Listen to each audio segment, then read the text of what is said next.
A small handful of powerful social media monopolies controls a vast portion of all public and private communications.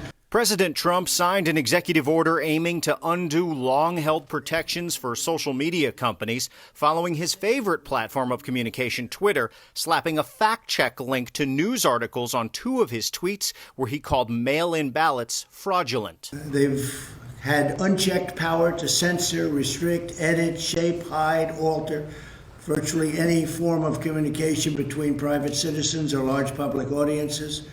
There's no precedent in American history for so small. Currently, there's a rule that makes sure Twitter, Facebook, and other online sites are not liable for what their users post. His striking out at Twitter and the other social media platforms is an effort to make sure that those platforms are not critical of him and that serve his needs as he runs for re-election. Here's how internet regulations basically work right now. I can post something on a platform like Twitter that says Pix11's Henry Rossoff has a big nose. Hey, Twitter can choose to do nothing, really?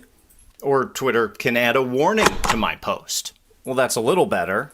Or Twitter can delete the post entirely. The point is, right now, it's up to Twitter and other social media platforms to make the decision, unless there's something obviously illegal going on or there's a copyright violation. That, of course, is a tongue-in-cheek example, and Twitter occasionally pulls content that rises to the level of bullying. But longtime online media CEO Dominic Miserandino points out that changing the fundamental rule would impact not just social media, but everything from comment sections to online reviews. It's a valid conversation of where is censorship versus commentary, etc. But the ramifications are so large, we need to really take our time and patience to understand it. To that end, many companies have steered clear of doing anything to the speech of politicians online for fear of more regulation and lost revenue.